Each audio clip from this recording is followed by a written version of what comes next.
Hello, I'm Antioch University Chancellor Bill Groves, and I'm thrilled to welcome all of you today to this very special Antioch Works for Democracy lecture, Tyranny of the Minority, a keynote presentation with one of the nation's preeminent democracy scholars, Dr. Stephen Levitsky, co-author of Tyranny of the Minority, as well as How Democracies Die, a 2018 book.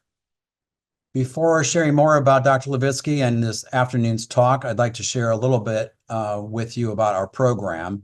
As many of you know, Antioch Works for Democracy is a multi-month, multi-pronged campaign of education and action to strengthen an inclusive and robust democracy.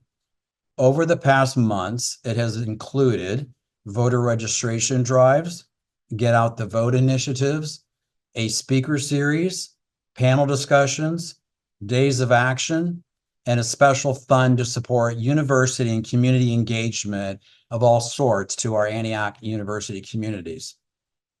Many of these activities have been open to our Coalition for the Common Good colleagues at Otterbein University. When we began planning AW4D events, Stephen Levitsky's name was high on our list. It's a book that I had already read and admired, and I'm very pleased that he agreed to join us here today.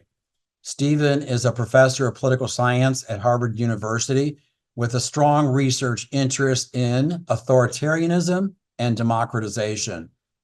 His books and articles are profound, and his work spans decades. If you want to understand what is happening in our country, to expand the conversation beyond one individual and look at why our democracy is under assault, I want to encourage you to read his work. And that is what we're going to talk about here tonight or this afternoon. Stephen will spend about the first 35 minutes or so sharing his key concepts and important takeaways from the book, as well as confront this critical time in our nation's history.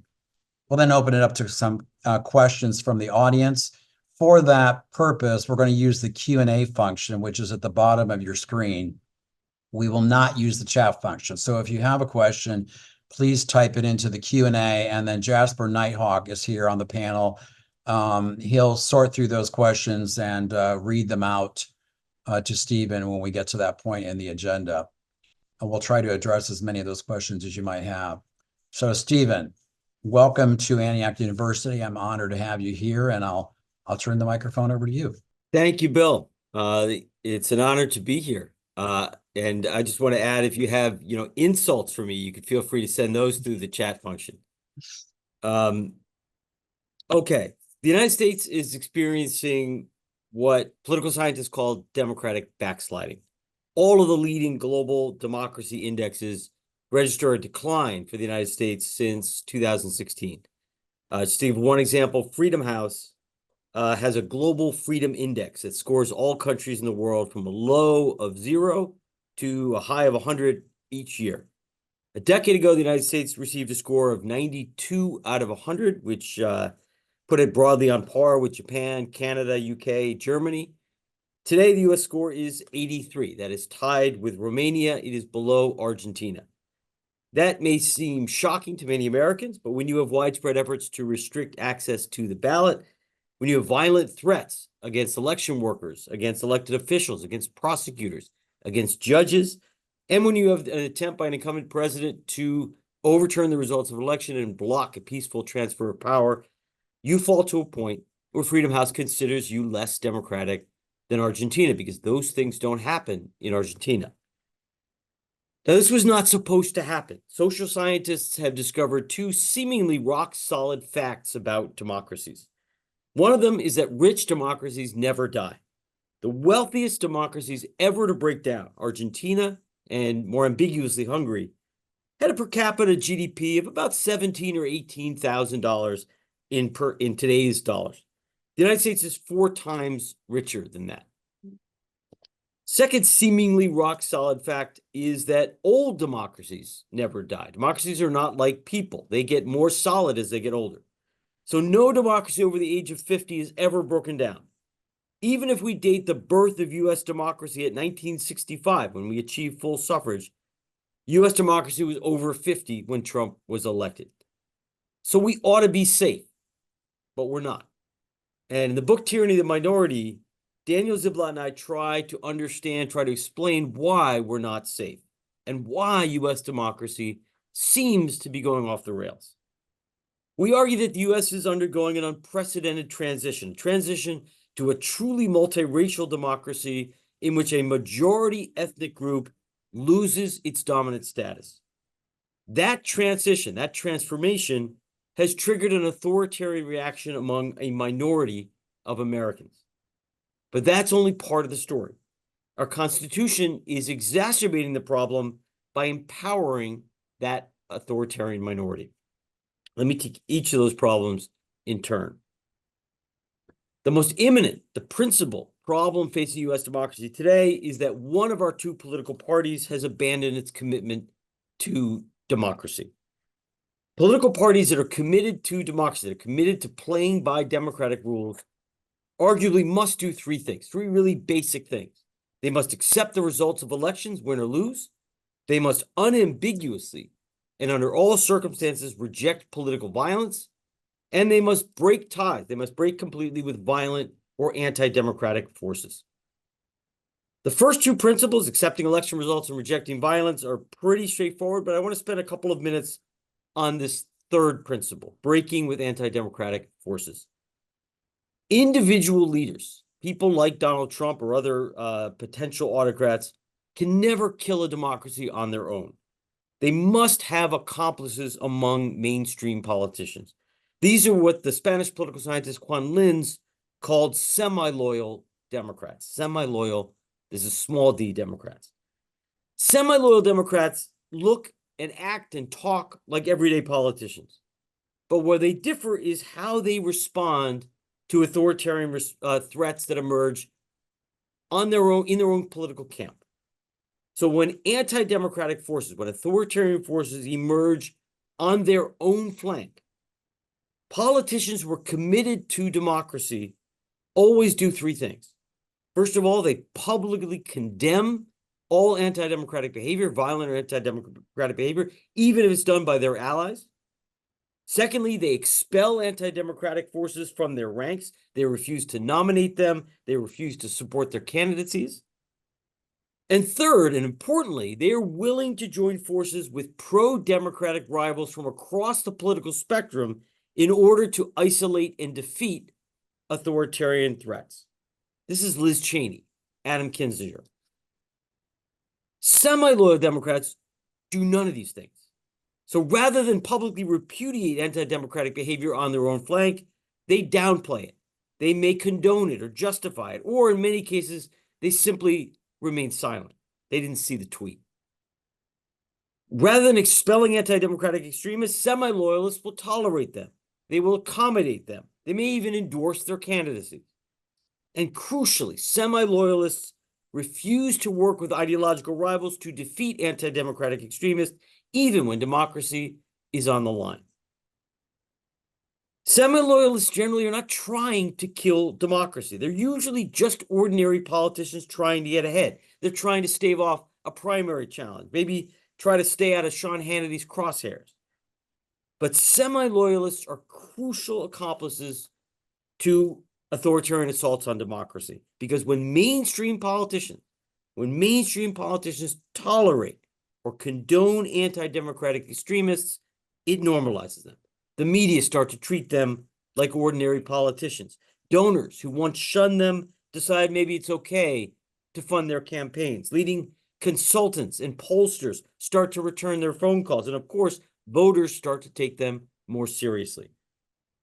A clear lesson from democratic breakdowns in Europe in the 1930s or in South America in the 1970s is that when mainstream political parties of the center left or the center right begin to tolerate, accommodate, flirt with violent extremists, that's when democracies get into trouble. We argue in our book that since 2020, the Republican Party has violated all three of these principles of loyal democratic behavior. So not only was Trump the first president in the history of the United States to refuse to accept defeat and to try to overturn an election, but crucially, the bulk of the Republican Party went along with it.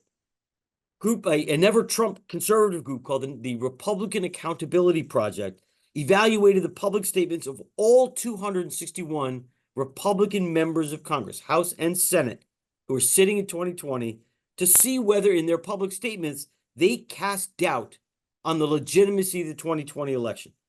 86% of them cast doubt on the 2020 election. It's not just Trump. 86%. Republican politicians have also begun to flirt with political violence. Trump and his allies now openly embrace the January 6th insurrectionists. And during the 2022 campaign, the New York Times found more than 100 Republican TV ads in which candidates brandished or fired weapons of war, semi-automatic weapons. I can think of no other major party in any established democracy in which candidates so openly embrace violence. Finally, semi-loyalty is now pervasive within the Republican Party. Republican leaders, almost to a person, knew that Donald Trump lost the 2020 election. Many of them were privately quite troubled by Trump's anti-democratic behavior in the aftermath of the election. But they enabled it anyway. They protected Trump by refusing to impeach and convict him. They blocked creation of an independent commission to investigate the January 6th insurrection. And they are almost unanimous now in backing his presidential candidacy. Refusing to unambiguously accept election results, flirting with political violence, and endorsing an openly authoritarian candidate are all pretty clear signs of a party that is no longer fully committed to democracy. So why the hell is this happening? Why would a mainstream center-right party that's been competing peacefully in elections for a century and a half suddenly turn away from democracy? That doesn't happen very often. Danny and I argue that it's fear of losing. Fear of losing. For a democracy to work, parties have to be able to tolerate losing. Nobody likes losing, but you've got to be able to live with it. When parties, or particularly their supporters, perceive losing to pose an existential threat, something catastrophic, something they're unable to live with, they tend to radicalize, and they often turn against democracy. Think about the Southern Democrats after the Civil War. Reconstruction was the United States' first experiment with multiracial democracy, the late 1860s. It brought widespread Black enfranchisement. Overnight, African-American men were, almost overnight, were enfranchised throughout the South.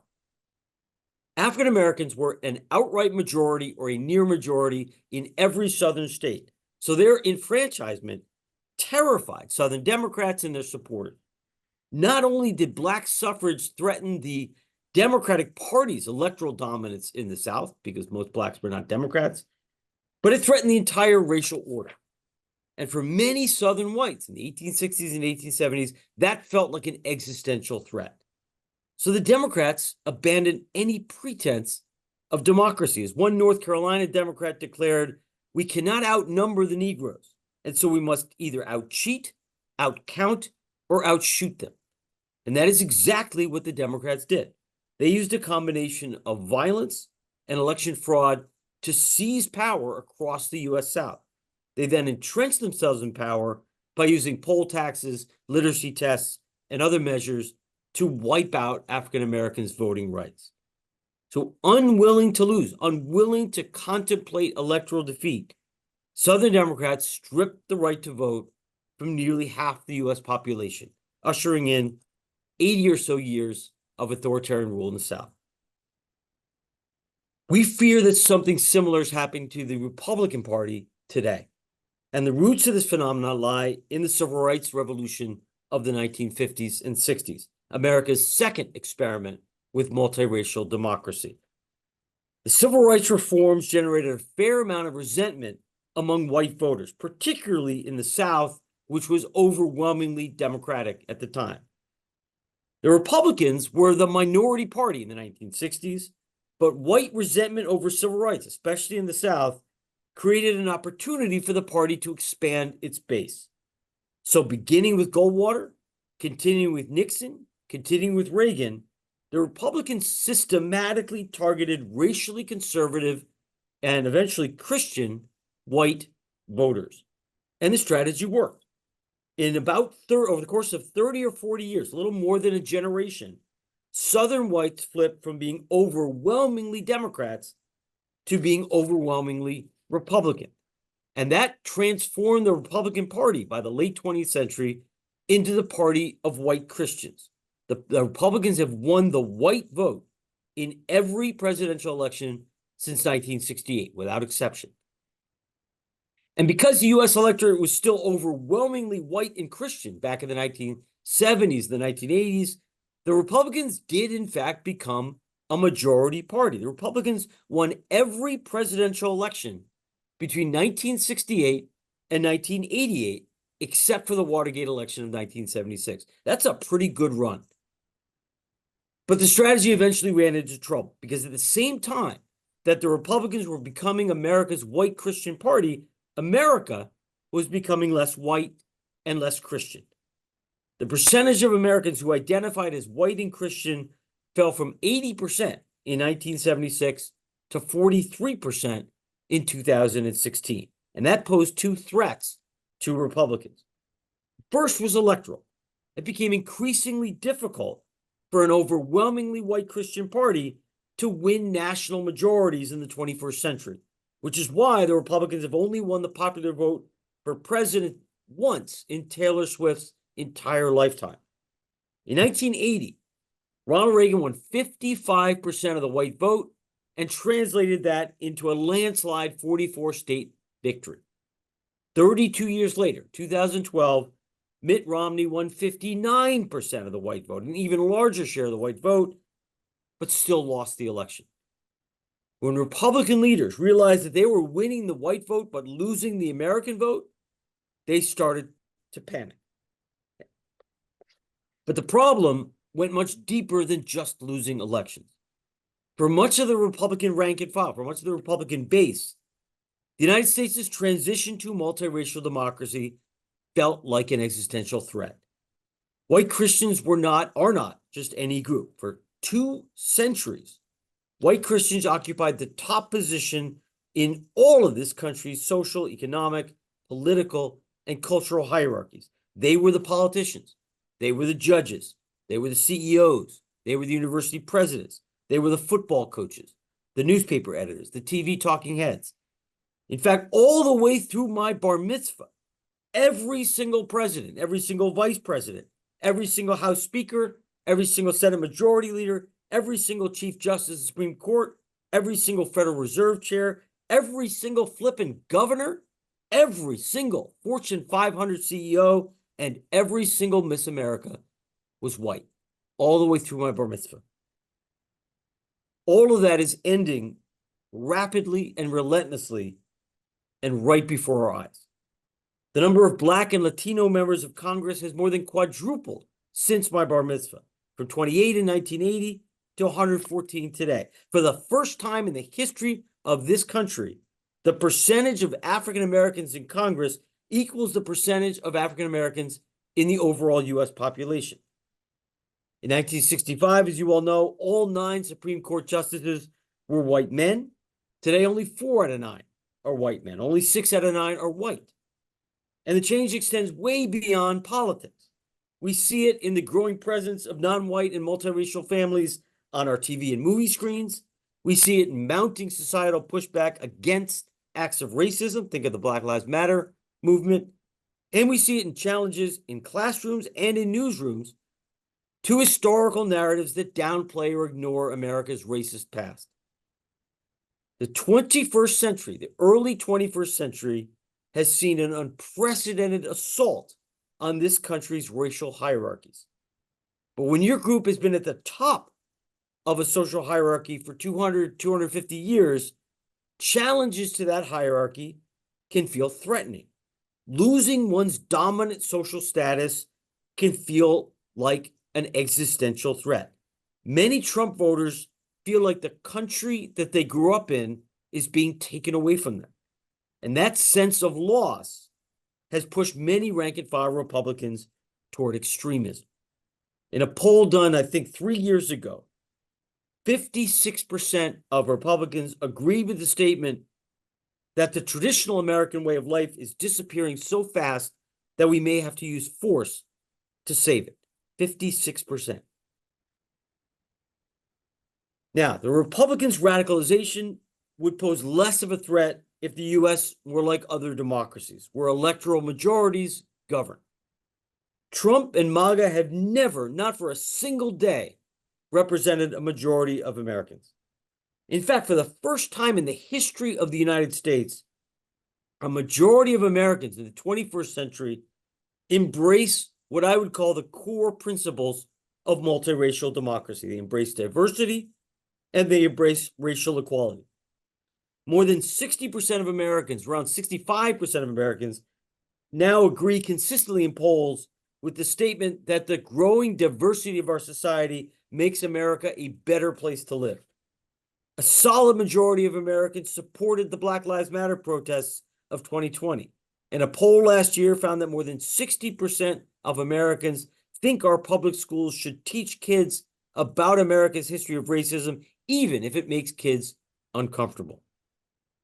The United States now arguably has a multiracial, small d, Democratic majority. But that multiracial Democratic majority has hurled itself against some of the world's most powerful counter-majoritarian institutions. And here I want to get a little political science-y, so forgive me. Counter-majoritarian institutions are essential to democracy, absolutely essential to democracy. Modern democracy requires the protection of minority rights. Not everything can or should ever be up for grabs in an election. As Justice Robert Jackson put it, some domains must be placed beyond the reach of majorities. Daniel and I think there are two domains in particular that must be beyond the reach of majorities. The first, quite basically, is civil liberties. Civil liberties like the right to vote, free speech, freedom of conscience, freedom of assembly, association, must be protected from the whims of electoral majorities. Nobody should be able to take those basic civil rights away from you. The second, maybe a little less obvious domain that should be beyond the reach of majorities is the democratic process itself. Elected governments cannot be able to use popular or congressional majorities to entrench themselves in power. For example, they shouldn't be able to use majorities to pass laws that weaken opponents or that undermine fair competition. That is the kind of tyranny of the majority that we saw in Hugo Chávez's Venezuela and Viktor Orban's Hungary. So we need to have mechanisms that protect the democratic system from majorities that would subvert it. So civil liberties and the right to fair competition are essential minority rights. That's why we need institutions like the Bill of Rights, why we need an independent judiciary with at least some constitutional review power. It's why we need relatively high barriers to constitutional reform. But not all counter-majoritarian institutions are essential to democracy. Remember, democracies ultimately are supposed to empower majorities. So just as some domains have to be placed beyond the reach of majorities, there are other domains that really have to be within the reach of majorities. Let me point to two, pretty basic. One is elections. Those with more votes should prevail over those with fewer votes in determining who holds political office. There is no theory of democracy I know of that justifies any other outcome. Second domain that arguably should be within the realm of majorities or within the reach of majorities is legislation. Those who win elections should be able to govern. Partisan minorities should not be able to permanently veto legislation that's backed by parliamentary majorities, provided that legislation doesn't violate basic rights. Institutions that prevent electoral majorities from either winning or governing are not essential to democracy. In fact, they're antithetical to democracy. Now, the US, as it turns out, has an unusual number of these undemocratic counter-majoritarian institutions. You're pretty familiar with them. The Electoral College, which allows losers of the popular vote to win the presidency. A severely malapportioned Senate that provides equal political representation to all states, no matter how many people live in those states. The Senate filibuster, which allows a partisan minority to permanently block legislation backed by the majority. And a powerful Supreme Court with lifetime tenure for justices, which allows justices appointed in one generation to thwart majorities, sometimes for generations to come. Now, Americans tend to view the counter-majoritarian institutions that I just listed as sacred, as part of a sort of carefully crafted blueprint for a republic designed by our founders. That, I want to suggest, is a myth. The framers were pretty smart guys, but they were not trying to design the perfect republic. They were trying, if you go back to 1787, they were trying pretty desperately to hold the Union together. The Articles of Confederation had failed. Our first Constitution had failed miserably. And the framers were trying desperately to forge an agreement that would prevent the Union from collapsing into anarchy and potentially inviting foreign invasion by, say, the French or the British. An agreement among all 13 former colonies required improvisation and it required a lot of compromise. So Madison and Hamilton, two of our most brilliant framers, strongly opposed giving each state equal representation in the Senate. They thought it was undemocratic. But when small states threatened to bolt the Union, they had to compromise. Madison did not like the Electoral College. He wanted Congress to elect the executive, like what happens in today's European parliamentary democracies. Madison also was sympathetic with the idea of direct presidential elections, but that was vetoed by Southern slave states.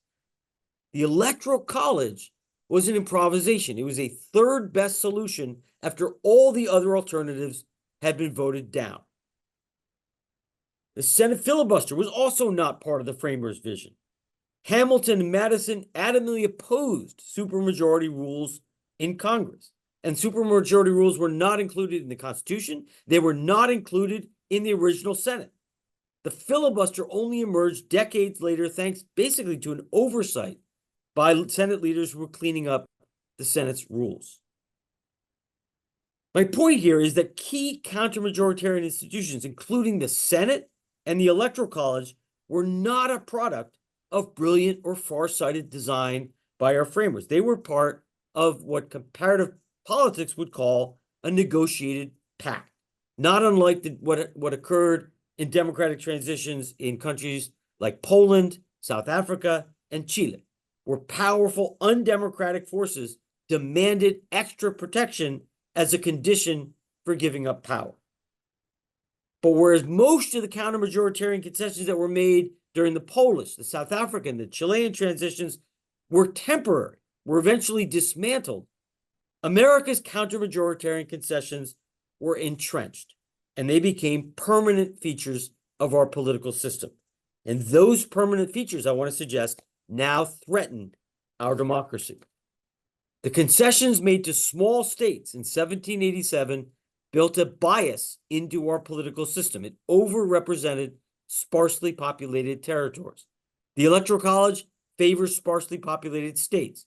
The U.S. Senate heavily favors sparsely populated states. And because the Senate approves Supreme Court nominees, the Supreme Court is also biased towards sparsely populated states. That rural bias has always existed. It has always been unfair and undemocratic. It's always advantaged Vermont and North Dakota over California and Texas.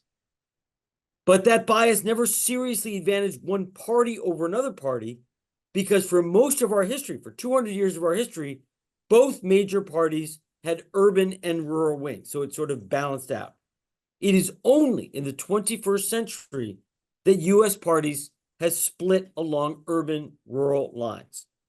Today, the Democrats are overwhelmingly based in metropolitan centers, while the Republicans are overwhelmingly based in sparsely populated territories.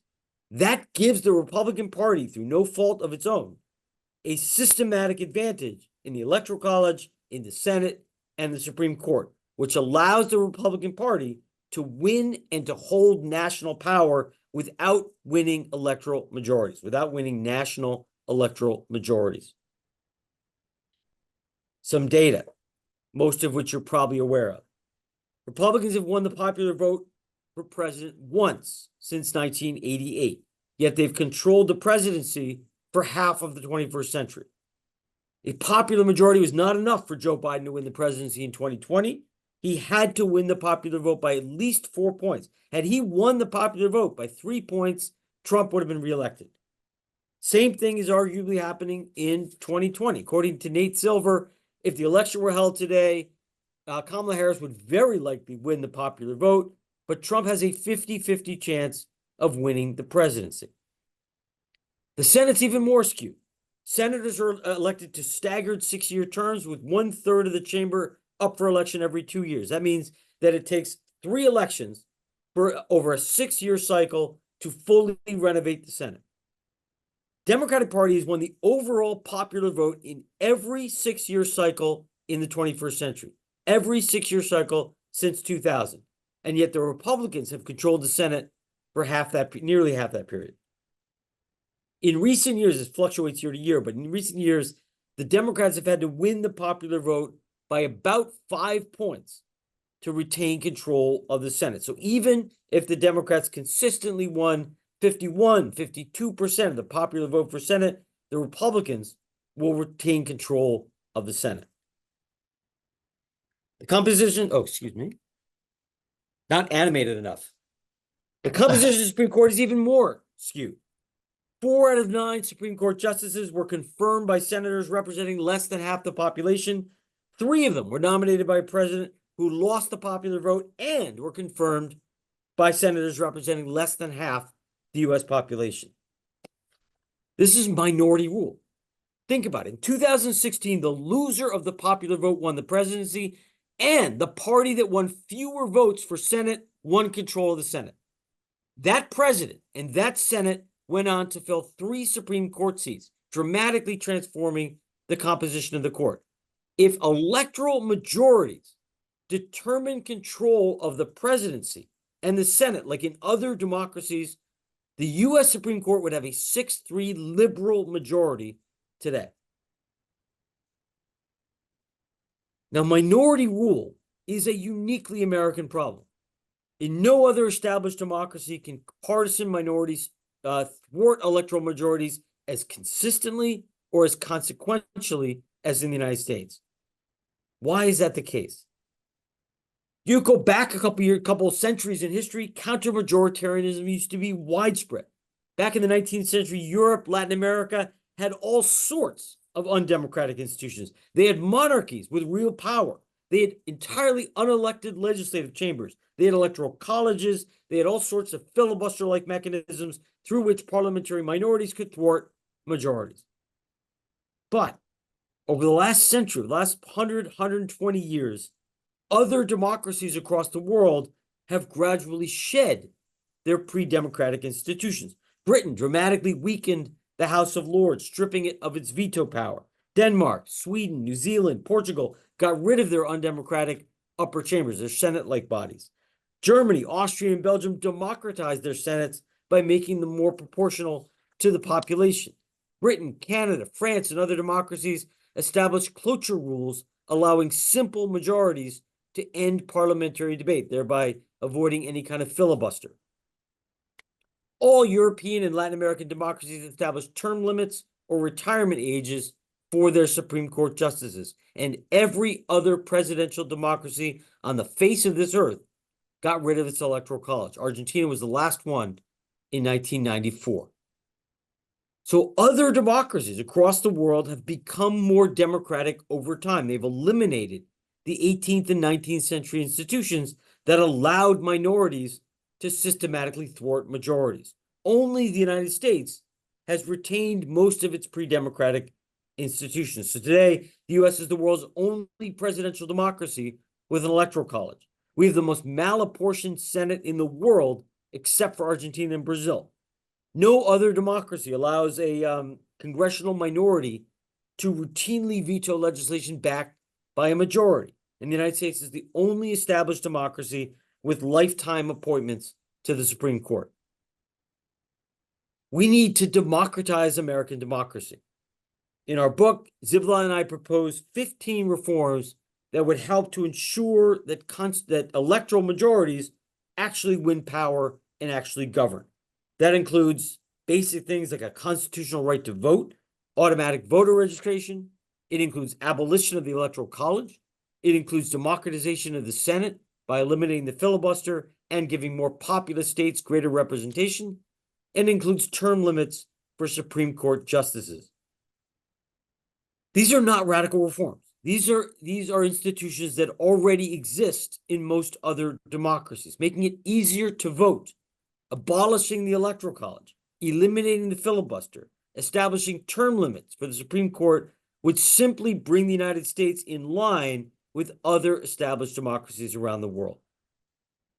Americans have a long reformist tradition. Back in 1787, George Washington wrote a letter to his nephew right after the Constitution was written, describing the U.S. Constitution as an imperfect document and saying that it would be up to future generations to improve upon it. And generation after generation of Americans have done just that, from the Bill of Rights to the abolition movement, to the Reconstruction Amendments, to women's suffrage, to the progressive era reforms, to the civil rights reforms. Generations of Americans have worked to make our political system more democratic. But over the last 50 years, over the course of my lifetime, since the 1970s, we've stopped doing that work. We've stopped talking about reforming our system to make it more democratic. We need to return to our country's reformist tradition. If we don't, we risk a slide into minority rule. Now, in the meantime, and here I will close, we face an imminent authoritarian threat.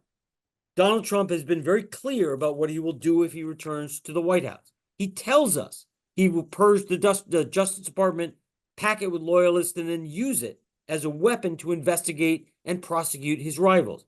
He tells us he will use the machinery of government to try to punish critics in the media. He tells us that he will use the army under the Insurrection Act to repress protests, and he tells us that he will order the deportation of 15 to 20 million people. I can think of few other candidates anywhere in the world since World War II who have been this openly authoritarian in their campaigns. Erdogan and Orban were never this open about their authoritarian ambitions. Hugo Chavez never said anything like this during the campaign. In the face of this imminent threat, it's imperative that we build a broad coalition in defense of democracy. And that coalition has to include everyone, from Bernie Sanders and AOC to Liz and Dick Cheney to Mitt Romney, George Bush, and other conservative religious and business leaders. That sounds nice, maybe. It is not easy to do, and we haven't done it much yet. Building a broad coalition requires sacrifice. It requires working with people that we've been working against our entire lives. It requires setting aside some pretty significant policy differences on issues we really care about: Israel, abortion, the environment. That's a big ask. But these are not ordinary times. I cannot stress this enough. If we behave as if these are ordinary times, as if this is an ordinary election, we could lose our democracy. The United States very much stands at a crossroads. We will either be a multiracial democracy in the 21st century going forward, or we will not be a democracy. I think both of those roads continue to lie before us, and very clearly there's no turning back. I'll stop there. Thank you. Thank you so much, Steve. That was a wonderful laying out of the facts as you see them, and also very, very sobering. So yeah, I see a bunch of like hearts and applause raising from the bottom right corner of the Zoom screen. So I think it's very well received here. I will encourage, there are no questions in the Q&A right now. However, several of the other panelists here have sent me questions in the background, and I have a few questions. So I'm going to start with those, but I encourage everybody who's in attendance to put your questions in, and we're going to try and get through all of these. Yeah, so Steve, the first question is from Bill Groves, And he says, many on the right argue that it's the Democrats that are destroying democracy. And this is, as according to the facts that you've laid out, a lie. There's not a basis for these lies. But how do you see Democrats and how do you see people best responding to this allegation, the "it's not me, it's you" question?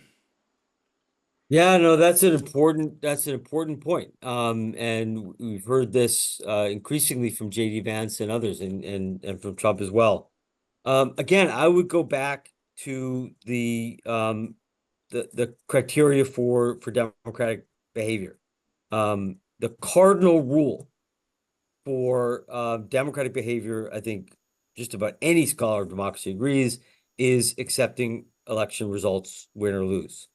On that front, there are individual Democrats at times who have complained about elections. There will be a couple of people, I think Maxine Waters didn't want to accept the 2004 election in Ohio, and Stacey Abrams didn't really congratulate the Kemp in Georgia in the first election. But the Democratic Party nationally has accepted the results of every national election, has certainly never tried to overturn an election. On the issue of violence, it is difficult to find examples of Democratic Party leadership endorsing violence. In fact, you see Democratic Party, including in when there was acts of vandalism in the Black Lives Matter protests, you saw people like Joe Biden, Barack Obama, Chuck Schumer denouncing political violence, and that is also true of the assassination attempts against Joe Biden. Democrats have been pretty consistent in denouncing political violence. I see no equivalent of January 6th on the Democratic Party side, and this is also true of breaking ties with extremist or anti-democratic forces. The last time that we really saw extremist anti-democratic forces on the left was the late 60s, where there were the Weathermen and other sort of guerrilla organizations, and perhaps elements of the Black Power movement. And the Democratic Party establishment pretty clearly distanced itself from that. So I don't see any major Democratic Party figures cooperating with, even tolerating, anti-democratic forces on the left. So what exactly, I mean, so one accusation that's been made, which I find incredibly reckless, is that they were behind the assassination attempts against Donald Trump. That's a very, very dangerous accusation, and it's patently false. I mean, there's no evidence that the Democratic Party or its leadership was in any way behind the assassination attempt against Trump, and in fact, they were quick to denounce it. So, at least by the criteria that I lay out, which I think are pretty consistent with mainstream political science, it seems pretty clear to me that that there's a profound asymmetry, a clear and consistent asymmetry. This is not a partisan statement. Yeah. Thank you. I appreciate that answer. The next question comes from Lorian Alexandre, who says, you've proposed these 15 reforms, but how can we get there? What kind of organizing needs to happen? And also, do you think that the path to this will lead to confronting political violence? Well, the idea is to avoid political violence. We've already in the last decade or so gradually moved in a direction of greater political violence. There were basically 4 political killings during the Black Lives Matter protests. We've had assassination attempts, and growing sort of violent rhetoric among. You're referring to the protesters who were killed. There were 4, right? There were in sort of street warfare led to 4 deaths during the summer of 2020, 4 political deaths. So the idea, I mean, constitutional reform is a non-violent way of improving our democracy that can hopefully help to reduce the level of violence. But how do we do it? The answer is on. Let me answer at two levels. Some of the reforms that we propose are constitutional reforms that are going to be hard to achieve, and certainly not going to be achieved in the short term. Some of them are one of them is virtually impossible. Changing the structure of the Senate requires the consent of all 50 states, which is almost unimaginable. Other reforms like the Electoral College require constitutional amendment, which is really, really difficult. Other ones, like voting rights reforms or voting rights expansion, automatic voter registration, just requires passage of a law. That had it not been for the filibuster, that would have been passed in 2021, 2022. It is ending the Senate filibuster doesn't even require a law. It's just a Senate rule. And I think that's actually very likely to happen and might even happen if the Republicans win a trifecta in this election. You may see the Republicans doing it. So some of these reforms are quite easy, quite manageable, and quite imaginable in the next 5 years. There are other ones in between, like term limits on the Supreme Court, which is something that President Biden proposed a few weeks ago. It's debated whether that requires a constitutional amendment, but there are certainly smart people arguing that it doesn't. And that's also an imaginable reform because it doesn't really have a partisan impact. If we establish today that new Supreme Court appointees will be rotated off the court in 18 years, and that every president will have 2 appointments in their term, that doesn't have a clear partisan impact. And so, at least in theory, there's no reason why Republicans should oppose that any more than Democrats. So some of the reforms are easier than others, but even for the hard ones, and here's our most important point, reform is never possible until it becomes part of the debate. Women's suffrage, the movement for women's suffrage began in the early part of the 19th century. It took well over half a century to achieve. When the abolition movement and the women's suffrage movement began in the early 19th century, they were considered crazy. It took not only political organizing by citizens, but debate, public debate, to make, first of all, those reforms thinkable, to get them to be seriously debated, and then eventually to achieve them. And so part of what we want to do with the more difficult reforms, I'm not naive enough to think we're going to reform the Senate this year, but we think it's vital to begin a public debate again about it, to get us back to a place where Americans are thinking about constitutional reform so that this becomes thinkable, so that when the opportunity emerges, and I think an opportunity for some of these things will emerge. The Electoral College reform seems impossible today, but we came within inches of eliminating the Electoral College in 1969.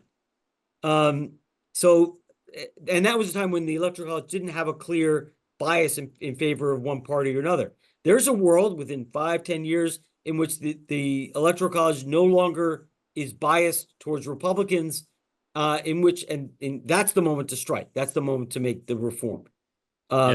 So the key is we've got to begin as a community, as a country, to think about and to debate and discuss the possibility of constitutional reform to make it possible. Because if it's not discussed, it's not thinkable. And if it's not thinkable, nobody's going to propose it. Yeah, that makes a ton of sense. And that coming into office with a mandate to address something versus trying to create it without having run on it seems important. Yeah, so one politician who's thinking about doing this is Pete Buttigieg. Daniel and I had the great fortune of actually sitting down with Pete Buttigieg and talking about some of these reforms. He can envision, I mean, who knows if and when he'll ever run for office. He's a young guy. He's a guy who probably would run for office seeking a mandate for some of those reforms. Yeah. We have a question in the Q&A from Marianne Martinez. She says, all of what I heard tonight resonates with me, But in reality, we are in an age when many, if not most people, develop their opinions based on social media. And social media feeds tend to deviate from fact and are curated to reinforce the individual's opinions. Compound that with the lack of knowledge of political science, government, well, it seems pretty hopeless to turn that tide. Yeah, there is no question that social media has reinforced polarization. It has distanced, I think, citizens from the facts in many cases. It's made it much harder. Made it much harder for citizens to separate facts from opinion or facts from misinformation. And so it's a real challenge. And I don't have a solution to it. If I had a solution to it, I would have I would not be here today. I would have a much better paying job somewhere. It's a challenge. No question. I want to offer a dose of maybe naive optimism regarding that, based on the fact that this is not the first time that technological change has affected our politics and frightened us. When radio first emerged, we thought it was going to bring fascism. When television emerged, we thought, and maybe it did, we thought it would bring demagoguery. And societies, politicians, governments, all eventually adapted to those technological changes and enabled our democracy at least to muddle through despite these changes. So I don't see why, at least in theory, why we can't adapt and learn how to live with the social media age as well. We're going to have to, whether that involves a different kind or more civic education so that we know how to sort of wade through a much more complicated news environment, whether it requires some greater regulation as the Europeans are experimenting with. I don't really know, but I don't think it's inevitable that this rips us apart. Thank you for that note of hope, even if it's naive. I appreciate it. We are running a little bit short on time. Oh, but we have one more question from Lisa V. Munoz, who says, throughout US history, the opposition, occupiers, have created and maintained a caste system, racial injustices, and denial of voting rights. If we agree we're living in existential times where MAGA/Trump have already proven violence, like January 6th, how does this republic survive without engaging in another civil war? I think it is important to remember that MAGA doesn't represent a majority. What's new and different about the 21st century is that the adherents to multiracial democracy, the opponents of MAGA, are a solid and consistent majority in this country. That wasn't true in Reconstruction. So the last time we fought a civil war and then arguably lost the aftermath of the Civil War with the failure of with the defeat, the political and violent defeat of Reconstruction, at a time when supporters of multiracial democracy and civil rights were a minority. Supporters of civil rights, I think it's fair to say, have been a minority in this country for most of our history. And that's made the struggle for civil rights a long, slow, frustrating, extraordinarily difficult process. We achieved it we achieved a major advance in the 1950s and 60s. But even that triggered a very, very difficult backlash that we're still living through.